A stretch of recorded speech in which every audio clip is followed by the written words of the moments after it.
Euron.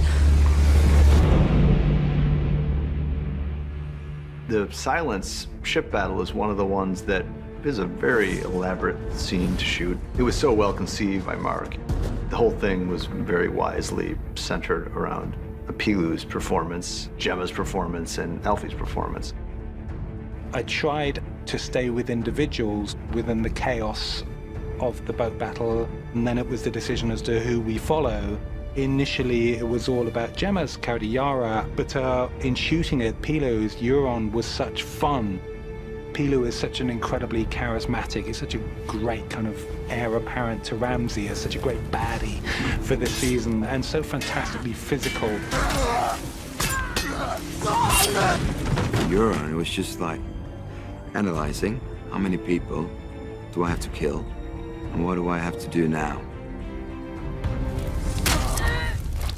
But the first hit, and blood just came like, and I was like, yeah, this is awesome. I don't know if I can say fucking, but that was a fucking awesome week. Here we go. Set. Good. And 3, 2, 1, action!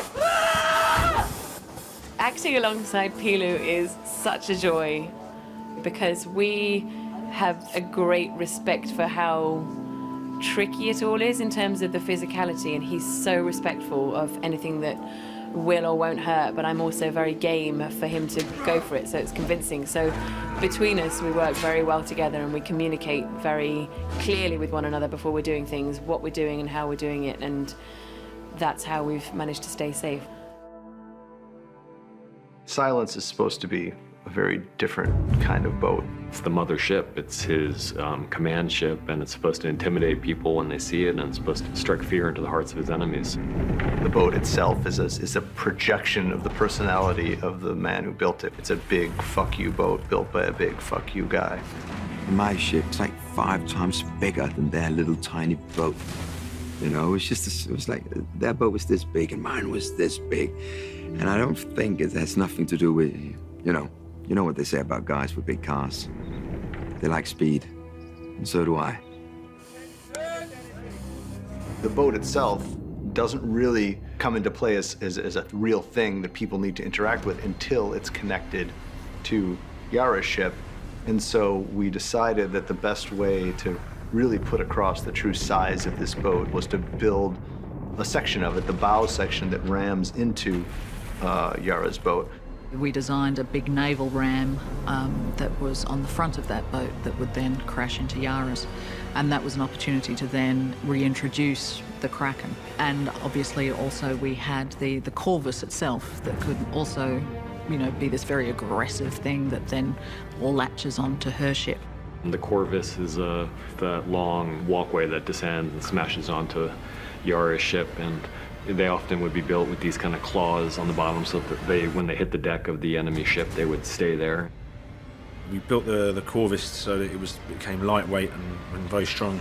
The trouble we had was the fact that we had a stuntman standing on the end, which meant that we had to control it with a winch system.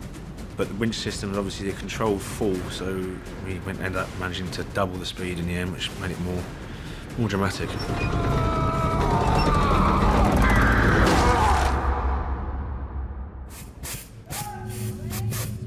Fire is one of the hardest things for VFX to replicate, and so they'd always rather have real fire on set. Even now, with all the advances in visual effects technology, real fire just looks better.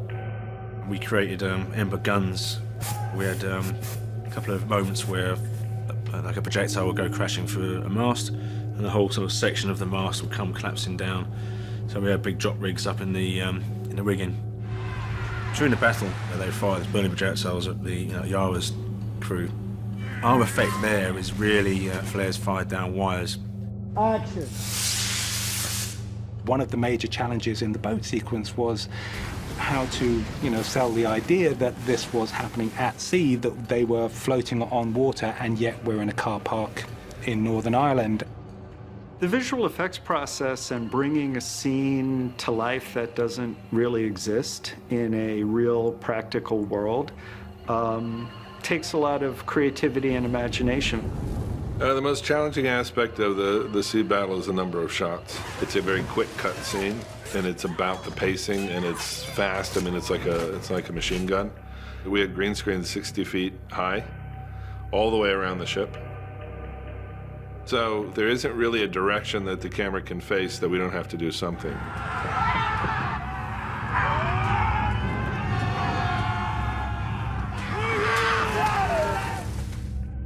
The boat at Banbridge is quite restrictive. You know, we had 40 stunt guys on there, 6 cast members and the crew. So that was quite a challenge, you know, and it was very wet and it was very cold. The set itself became almost comically crowded with everybody doing this dance. We agreed that the violence should be brutal and feel unchoreographed, that it shouldn't feel structured. I wanted it to feel like the violence of a riot or football terraces, when there's a flash of, violence, and it just kicks off. In a lot of fight choreography, it's challenging to achieve that if you're trying to do a specific fight beats, and also long takes by their nature make people exhausted. So one of the things that we did to achieve that was no take was more than 10 seconds long. So all we were asking the cast and the stunts to do was to go nuts for 10 seconds. 3, 2, 1. Hugely challenging for everybody. Difficulties of filming on a wooden boat in the rain because it gets so slippy. Chicken wire was stapled to the floor to stop us from slipping over, and there's so much going on out of shot. Is everyone okay? It was just insane because there's so many people. It's very different when you're practicing one-on-one with a stunt double or with another actor the day before in a stunt tent, to when you get there on the day and they're like, oh, by the way, we didn't mention you can't stand here because this is on fire, and we're going to flood the boat, and don't slip over, and you're on a deck. You're like, oh, okay. So it's a lot of things to consider. The key moment, I suppose, for me at least, in the sequence is Yara coming up onto the poop deck area, and really that moment of looking out over the stern of her ship and seeing the enormity of the attack, and knowing that all is lost, really, and that the only thing to do is to fight to the last, like a good Iron Islander. When Yara gets taken by Euron on the boat and it has the axe to her throat, initially she feels like Theon's back, it's okay, he'll do something, he'll do the right thing, and then the change that happens in his eyes, she realizes that he's not going to stay. I think she's heartbroken at that point. And it really all comes down to close-ups on 3 people and where they're at the end of this experience. We'd maybe fooled ourselves into thinking that Theon was out of the woods on his whole Reek experience, and as we were writing it, we realized that you don't just get over what happened to him. That's something that's going to be a part of him for the rest of his life. And this is a place that triggers the worst of that experience as he sees people around him doing the kinds of things that Ramsay used to do to him, and to see Euron's pure psycho glee about the whole thing. And when Theon jumps overboard, that laugh that's the character's encapsulation, is that shot that, that's why this is somebody you should be worried about.